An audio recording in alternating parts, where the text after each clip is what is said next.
Extreme Nodo Luzon, patuloy ang mga kalatang pag-ulan, bunsod na tuloy-tuloy na shear line. Pero nalalabi ng bansa mula South Luzon, at least katamtaman at moderate to fairly weather naman ang nalalabi ng silangan ng bansa maging sa Mindanao.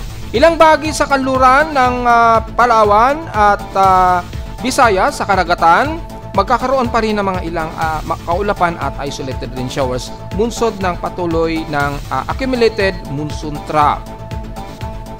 Dating bagyong Berbena, Koto na tili sa labas ng Philippine Area of Responsibility pagitan ng Vietnam. Inaasang unti-unting pahihinain ito ng wind shear dito sa hilagang kanluran.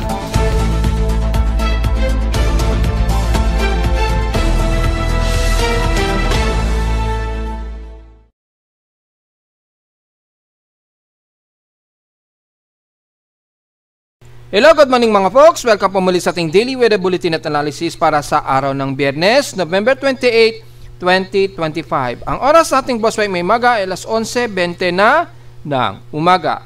Overcast at gloomy pa rin ang umiiral na dito sa atin sa Metro Manila at ang karatig ng Nodo Luzon, lalo na dyan sa may banang Extreme Nodo Luzon dahil patuloy pa rin ang pag-iral ng shear line na nagbubunsod po ng kasabay ng maginaw na simoy ng hangin, sumasabay din ang buhos ng ulan dahil sa pagsalubong nito sa bandang easterlies o yung sumasalubong sa frontal system sa hilagang silangan ng bansa.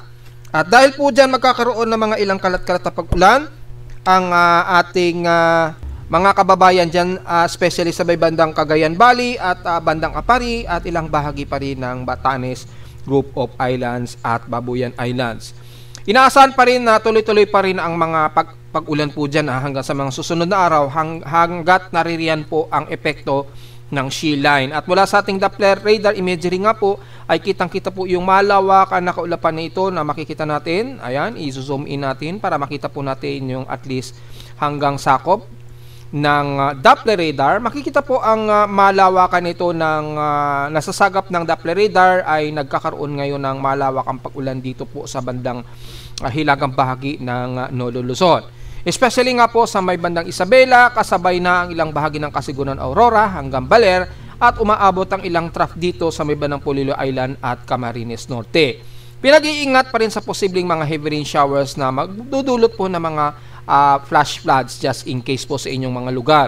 Lalo na dyan sa may pagitan nga po ng Isabela at Aurora region. Siyempre, hindi rin ligtas ang bandang dulo ng Apari at ilang bahagi nga po dyan sa bandang dulo ng Ilocos region, dyan sa karagatan o katabi, ay magdudulot din pa rin kayo ng mga malawakang pag-ulan. Moderate to heavy rain showers po ang pabugso-bugso na iiral sa inyo dyan. So, importante ang payong at ingat na lamang kung sakaling nagtuloy-tuloy ang heavy rain sa inyo na magdudulot po ng mga malawakang pagbaha. So, ingat na lamang po mga folks. At sa bahagi naman ng Central Luzon pababa ay magiging overcast po tayo. Maulap na rin pa po rin dahil sa medyo nag-accumulate pa rin yung mga ibang trough dyan kabilang na ang bahagi po ng NCR. Pero sa nalalabi naman ng bansa ay so far ay wala namang mataas na water vapor tayong nakikitaan. So, expected lamang sa bandang Northern Luzon ang mas concentrated ang mga kalat-kalat na pag-ulan. So, sa ating lightning detection system sa dashboard ay nasa total of at least 49 lightning strikes at malapit dito sa Metro Manila ang mga pagkulog at pagkidlat. Ingat na lamang po just in case mga folks, lalo na sa bandang Laguna ay asahan ay may mga localized thunderstorm po kayong iiral dyan. Sa ating thunderstorm advisory kay o Pag-asa sa NCR, nakataas ngayon ang buong Metro Manila at kapitbahay natin na mga katabi, kagaya na lamang ng San Jose del Monte, may Kawayan, Bulacan, at sa hanggang Valenzuela na po yan. So kasama ang Caloocan. So halos sa buong Metro Manila po ito. Ngayon sa kapitbahay natin ng mga lalawigan, kabilang na ang Zambales, yan, kasama na ang Botolan, Cabangan, San Marcelino, San Felipe, yan. Kasama na ang Cavite at Nasugbu, Batangas. So 2 hours daw po persisting ng forecast nito o sa susunod na 2 oras. So expected na magbabago po yung forecast ng data feed ni Pag-asa. At makikita naman natin yung effectiveness dahil nalalaman naman natin sa ating Doppler radar yung daloy o daan ng water vapor. Sa Visayas naman, ang mostly Cebu area, mula Talisay hanggang Naga, o City of Naga. Hindi yan sa hindi sa Bicol yan yung City of Naga. Diyan yung sa bahagi po ng Cebu yan. At kasama ang Palawan sa Cagayan Silio ay mayroon daw ang inaasang localized thunderstorms. Well, dahil nga po mayroong monsoon trap o may mga ilang monsoon trap diyan na nagpapang-abot pa rin sa may bandang kanluran po at pagitan po ng bandang Palawan. So, asahan na lamang po mga kalat-kalat na pag-ulan just in case magdala na lamang ng payong mga folks.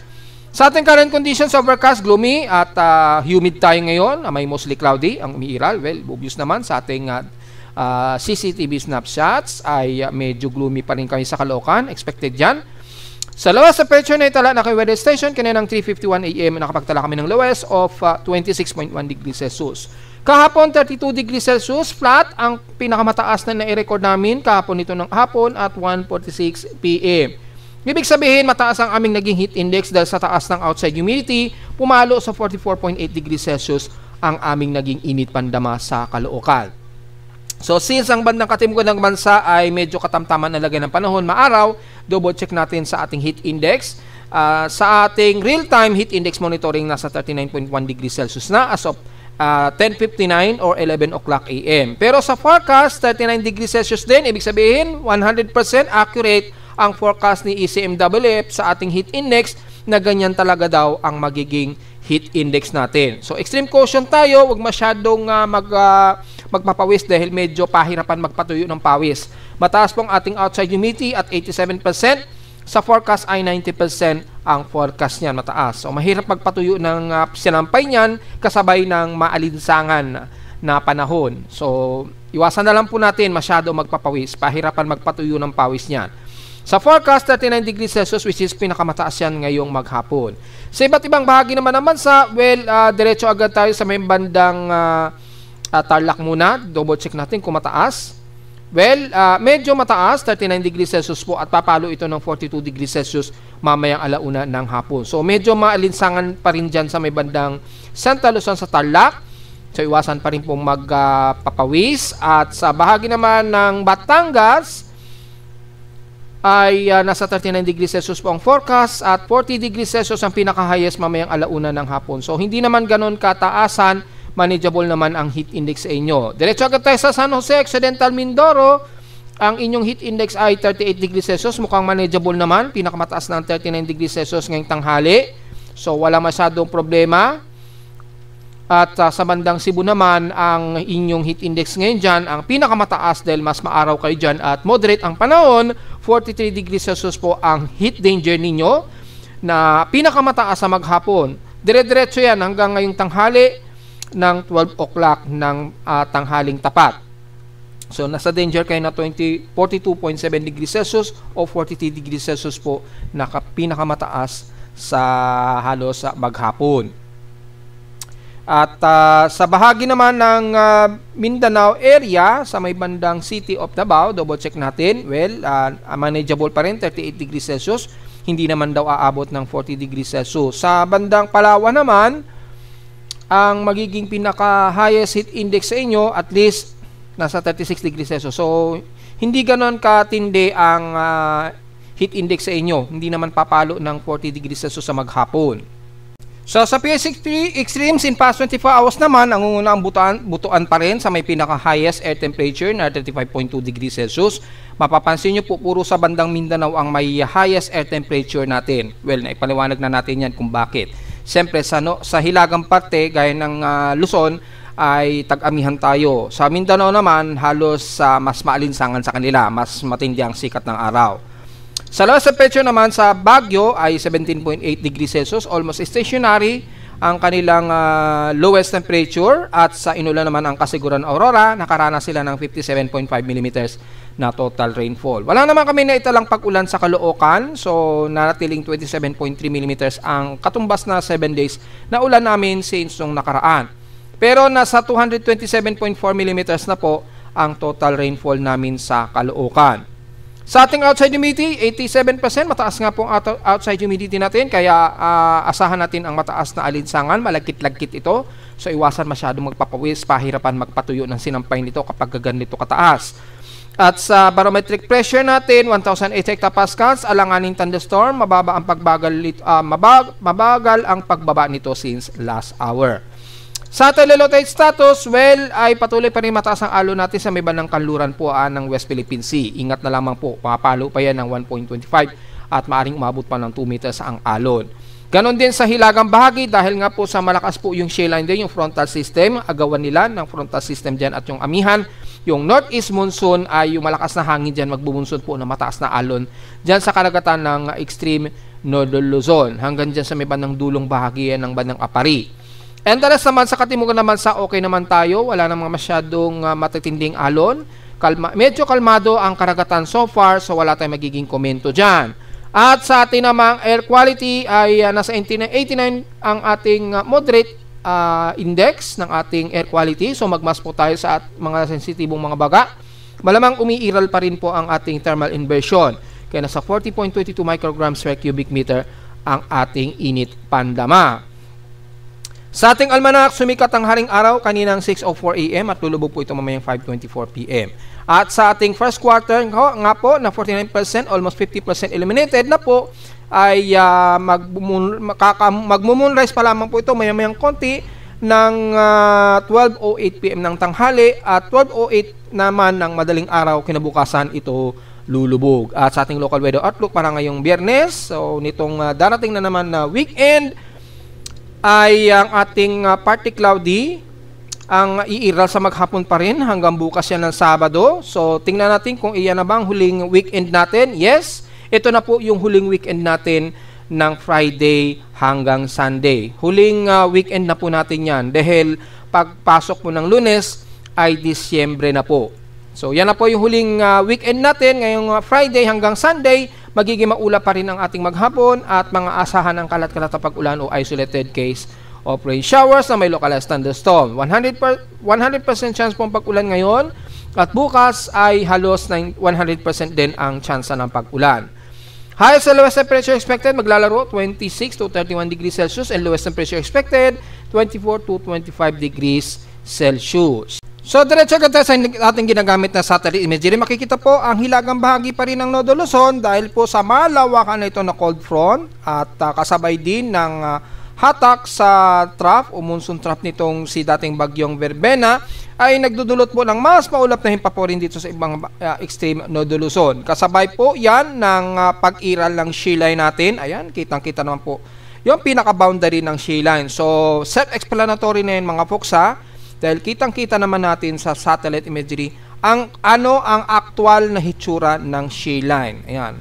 Actual na po yan, so wala na pong question dyan yung ating mga kababayan. Ito pong halos dry na area na ito, yan po yung mainit na hangin na dala ng easterly trade wind na sumasalubong nga po dito kaya nagkakaroon po ng accumulated water vapor dito sa pagitan niya at nagdudulot po ng mga malawakang pag-ulan dyan na may kasamang pagkulog at pagkidlat. At makikita naman natin yung galaw nito kaya nagkakaroon ng mataas na water vapor dito na nagbubunsod nga po ng malawakang pag-ulan dito sa buong bahagi nga po ng Cagayan Valley. Kasama na ang hilagang bahagi ng Cagayan, yan, kasama na ang Tuguegarao, at ilang bahagi ng Apayao, Kalinga, Mountain Province, Ifugao, ayan. Kasabay na ang Nueva Vizcaya, Quirino, at yung ilang portions umaabot na rin yung kaulapan sa Benguet, La Union at Ilocos region nga po na sinasabi natin kanina pa.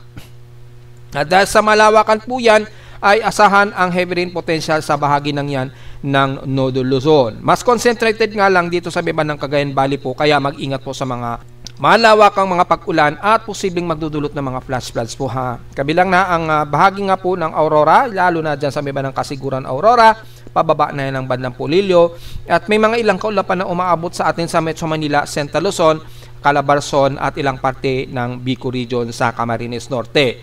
So, kabilang na ang bahagi ng Quezon Province at Mimaropa sa magiging maulap at magkakaroon din ng mga kalat-kalat na pag-ulan. Dahil may mga surface trough po na nahahatak pa rin ng bagyo dito sa timog kanluran ng bansa.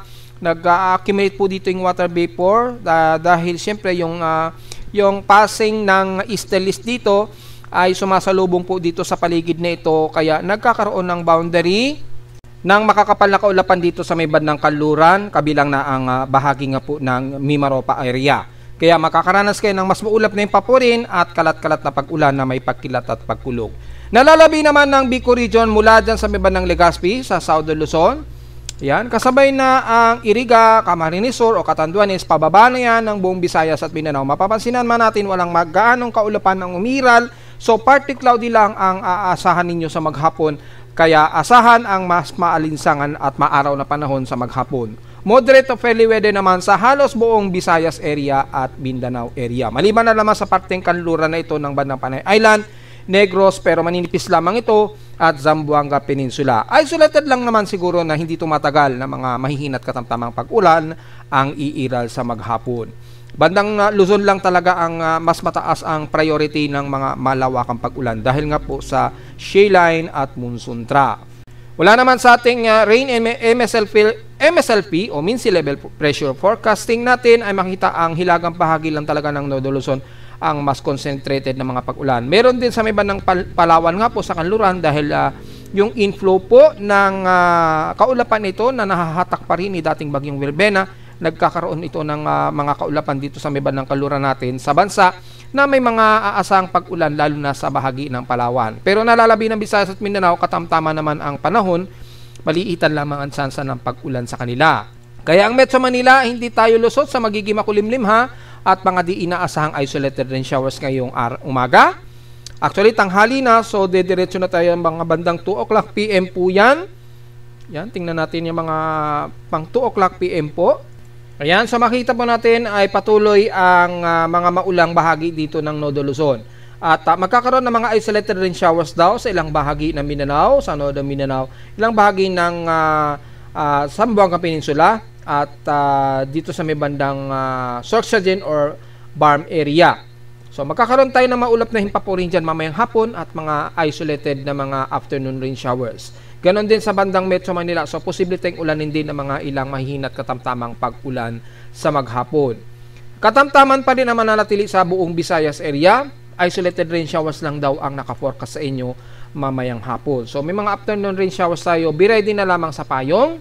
At mamayang gabi naman ay inaasahan naman ang malawakang ulan sa bahagi nga po ng Mimaropa at extreme Northern Luzon area. Walang masyadong magiging maulan dito sa parte pa rin ng Visayas, pero isolated rain showers ang naka-forecast, at least 40%, at Mindanao naman at least mga 50 to 60%. Isolated rain showers lamang ito, so magdala pa rin ng payong sa mga uuwi pa lamang sa mga oras na ito mamayang gabi po. Pero generally ay gloomy tayo mamayang gabi, maging sa Metro Manila. So, posible rin tayong ulanin sa Metro Manila at ilang bahagi ng South Luzon, kabilang na ang Bicol Region, at least mga light or moderate showers na hindi naman tumatagal ng mahigit 30 minutos.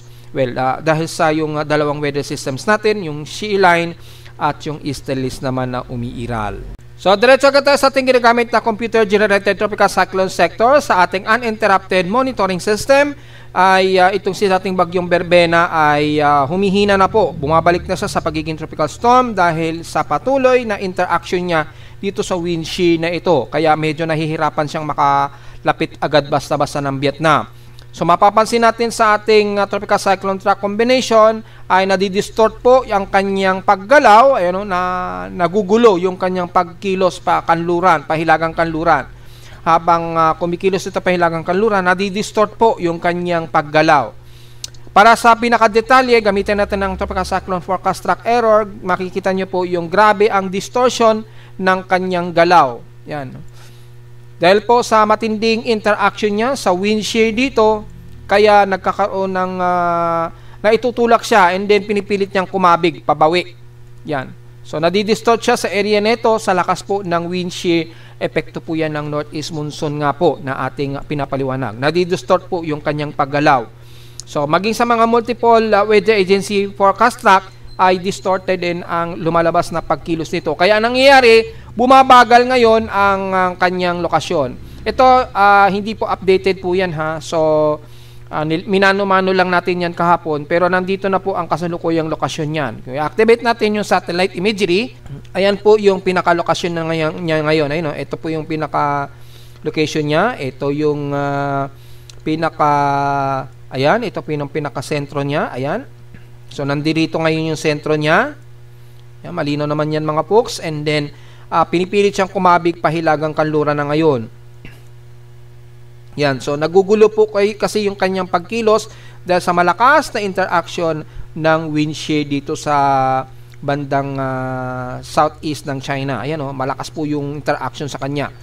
Mapapansin niyo na bebend over yung kanyang kaulapan dito.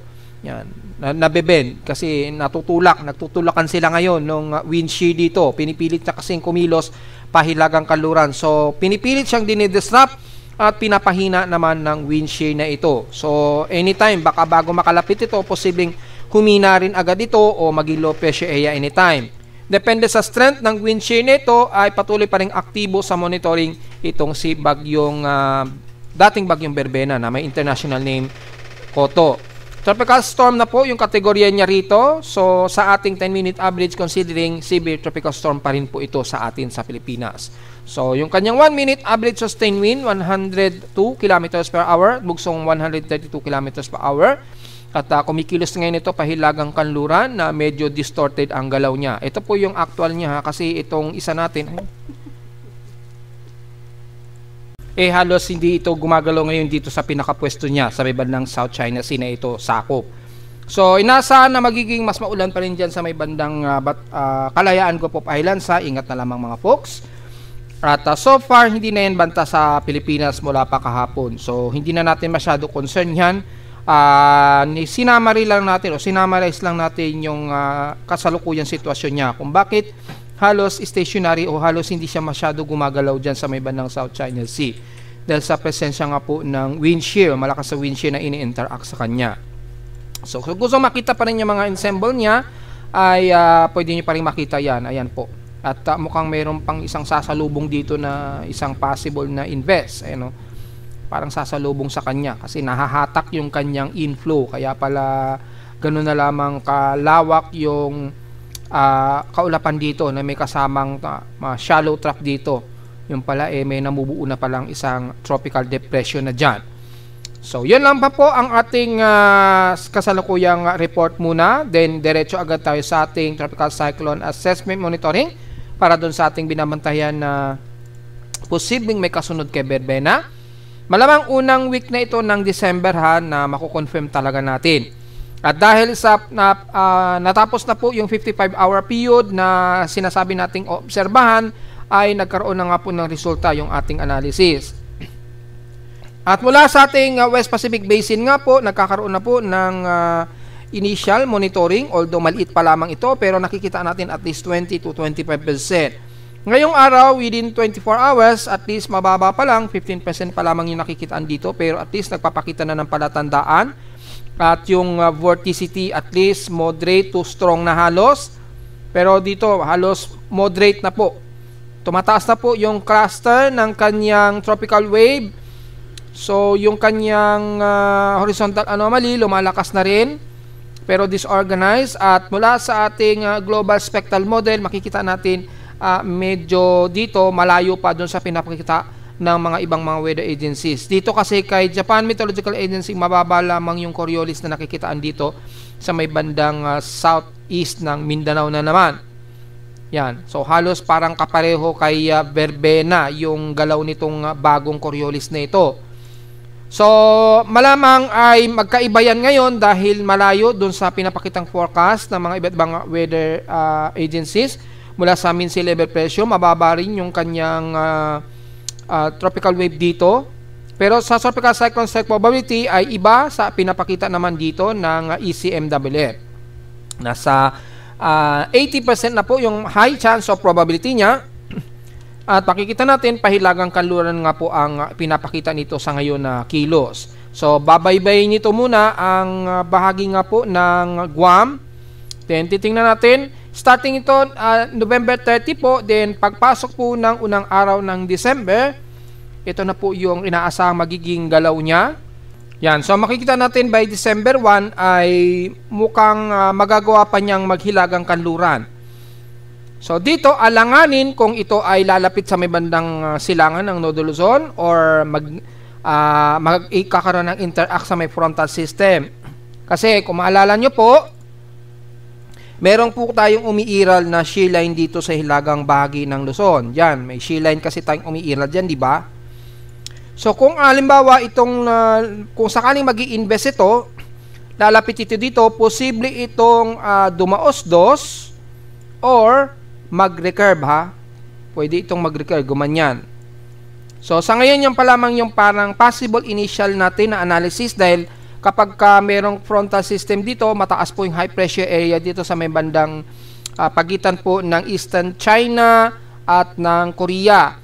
So, dyan, yung pagitan niya, malakas po yung harang ng wind shear o yung frontal system, maaring maitaboy po yung direksyon ng bagyo. So, posible itong mas dumaos-dos muli or mag-recurve. Yan. So, kung titingnan natin in 144 hours, siguro, tingnan natin kung mag-re-recurve ba ito or dadaos-dos. Ang araw nito, mga December 3 na po ito. So, unang linggo na talaga ito ng December na mukhang meron pa tayong babantayan na naman na isang bagong tropical wave or possible bagong invest. Kung sakali maging invest ito, tatawagin itong 93W na po Kasi natapos na po yung 92W which is naging severe bay na nga po. So, yung nagpapakalat agad may super typhoon by the first week of December. Wag po muna paniwalaan niya mga folks Wag muna tayong maniniwala sa ganung kumakalat. Masyadong exaggerated po yung mga ulat na mga ganyan Kasi malayo po dun sa ating pinaka real time monitoring. Ayan, so mapapansin nyo po, halos tuloy-tuloy pa rin ang pagkilos niya pahilagang kanluran. Double check na rin natin by 216 hours period. Anong araw na kaya ito? Since ang huling natin yan, December 6 na po yun. So ito na po, for December 6 na po ito. So, kumbaga next weekend po ito na darating. Yan, so obserbahan natin mag-load yung long range forecast na po ito so maaaring magbago pa yan anytime.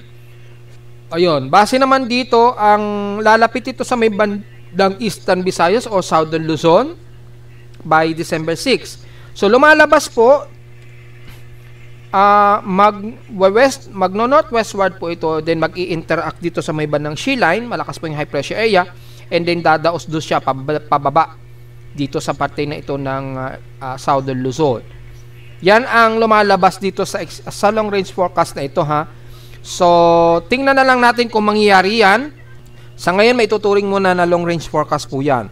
At wala naman sa ating mga computer models po ng GFS, makikita po natin dito ay pahilagang kanluran din siya, and then mapipiga siya ng husto dito ng frontal system, and then dito medyo erratic pa yung nagiging analysis ni GFS. Kay ECMWF naman, dito positive na naging isang invest po ito, pagtawid ng Guam. Ayan, makikita natin, papatawid pa lamang po ito ng Guam. Pero wala pang indication kung ito ay dadaos-dos or magre-recurve pahilagang silangan. Dahil po sa presensya po ng frontal system dito, yung malakas na hanging malamig dito ng ating amihan, yan, so magkakaroon siya ng interaction yan paglapit dito. So, maaaring mangyari po yung pinapakita ng tropical cyclone strike probability by December 6, ayan, or December 5, maaaring magbago po yan at maaaring lumapit ng Eastern Visayas o Southeastern Luzon. So, hindi pa natin makukonclude yan sa ngayon dahil iba-iba pa po yung lumalabas na forecast at napaka-erratic pa. So, hindi pa natin pwedeng i-conclude yan kung ito ay lalapit dito sa silangan ng bansa. Obserbahan pa natin yan hanggang this whole weekend yung mga changes ng kanyang lumalabas na forecast. Kasi kay NAVGEM, wala rin siyang pinapakita. Kay ICON, meron na, positive na rin siya na naging invest, pero erratic din ang forecast niya. Yan. Kay GAM, ganun din. So, halos katulad si GAM ni ECMW. Pero dito, medyo nabangga siya sa pinaka-shear line o frontal system, and then bigla itong dumaos-dos. Ayun, para siyang tumalbog, then dumaos-dos palapit dito sa may bandang Southeastern Luzon nga po. Na halos ganun ang ipinapakita dito ng ECMWF Genesis. So, tingnan natin kung mangyayari yan. Sa ngayon, ito ay forecast prediction pa lamang. Hindi pa po yan real time. Hindi pa po yan nagaganap sa pinaka-real time. Yan pa lamang yung pinaka-long range forecast nito. So, magbabantay pa rin tayo dahil sa ngayon, ang magiging conclusion lang natin ngayon ay positive. Isa na po itong tropical wave. Kung gagamitin natin ang mean wind convergence ay mataas na po yung pagkaka-create niya ng tropical wave. Ayan, nasa halos 22 kilometers per hour na po, shallow na tropical wave at nandito na sa southeast of Guam. So anytime magkakaroon na ng improved Coriolis yan, depende sa magiging environmental steering environment niya. Dahil yung kanyang vorticity, kung titingnan natin, ay mataas na rin ang kanyang vorticity. Halos moderate to high na po ang kanyang vorticity. Ayun, no? So makikita natin, kikilos po yan, pahilagang kanluran muna. Yan. So ang magiging changing direction na lamang niya, oras na ito ay lumapit dito sa may bandang shear line na ito, yung frontal system dito. Yan, yung frontal system. Kapag yan bumangga, dyan magkakaalaman kung ito ba ay magre-recurve or dadaos-dos. Yan. Depende na lamang yan sa environmental steering environment. So mag-update pa rin tayo time to time hanggang unang linggo pa po ito ng December. Hanggang December 3, yung pinaka at least leasing forecast natin na itong bagong binabantay natin na possible candidate for 93W. Malalaman natin yan siguro this whole weekend kung itataas na yan ng ating tropical cyclone sector. Since unoperational yung ating tropical cyclone sector ay magbabase na lamang tayo sa forecast ensemble ng DeepMind. At least meron tayong ginagamit na AI na DeepMind para malalaman kagad natin kapag mayroong bagong monitoring. At yung sa ating NOAA monitoring ng ensemble forecast, dito po yan malalaman. Dito magkakaalaman po sa ating ensembles kung anong possible na direction nitong bagong binabantay natin na invest. Just in case po. At just in case malalaman at lilitaw kagad dito yan. I-indicate yan ng AI ng DeepMind kapag positive na po ito. So, yun lang po ang pinaka-listing natin na analysis regarding dito sa binabantay natin na possible candidate of Invest 93W this whole weekend. Kung hindi man this weekend, baka sa unang araw na ng December yan i-declare. So, abang-abang na lamang mga folks. Samantala sa ulat lindol, well, wala naman tayong bagong malakas na pagyanig, hindi kagaya kahapon. Wala naman tayong nagkaroon ng malakas na pagyanig, pero may mga noise tayong nadedetect dito sa ating seismogram sa Caloocan. Probably mga man-made siguro yan. So diretso agad tayo sa pinaka-data feed ni PBOX. Mula kaninang madaling araw, kung merong isang magnitude 4, yes, meron daw sa Davao Occidental na naman ito sa Sarangani. So halos sakop ito ng Indonesian Peninsula na. Malayo naman ito dahil malayo naman masyado ito sa bandang Balut Island po. Yan o. Magnitude 4.1 naganap ito kaninang madaling araw, 1:45 AM. Then after nyan, wala naman sumunod sa kanya until ngayong nag-uula tayo.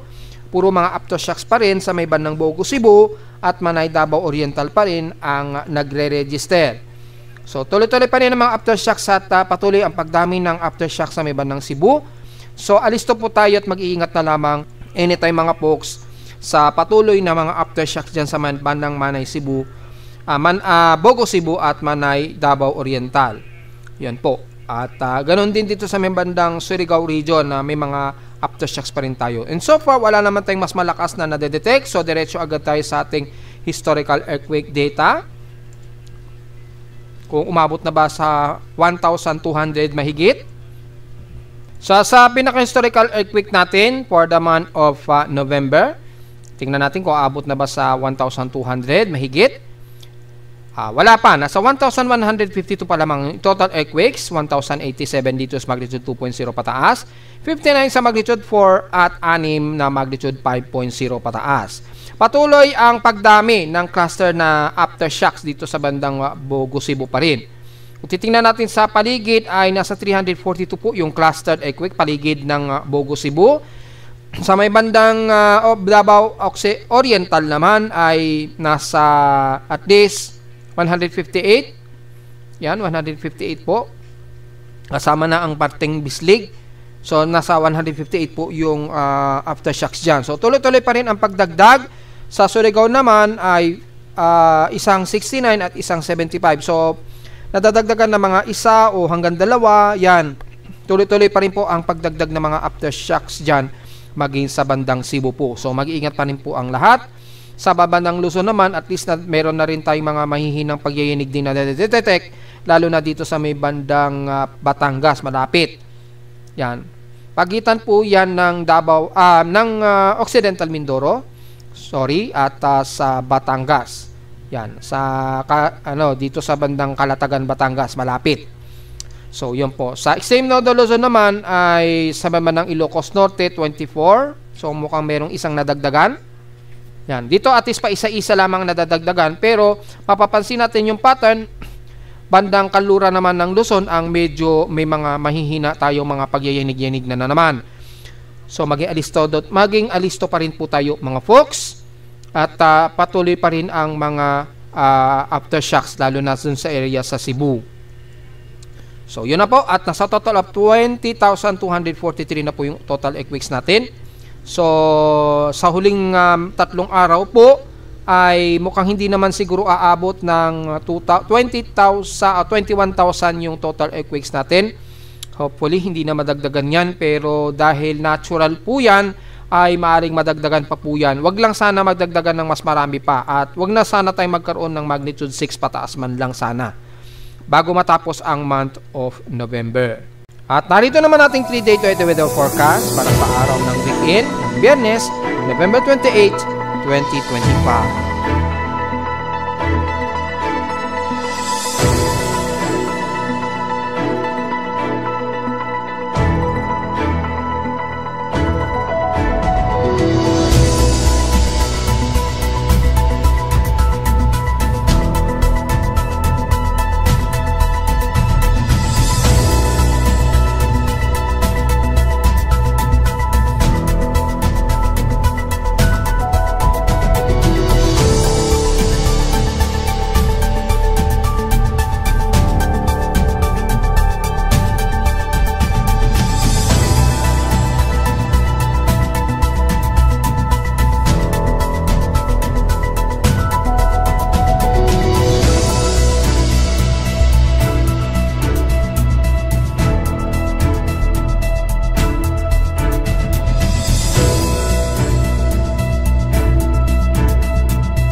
At hanggang dito na po ating daily weather bulletin at analysis para sa araw ng Biyernes, November 28, 2025. Huwag mong kalilimutan na mag-like, share, subscribe po sa ating YouTube channel at visit lamang anytime sa ating website at www.pimoweather.com para sa ibang detalye na gusto malaman na hindi natin isama ngayong tanghaling tapat na, actually after lunch na.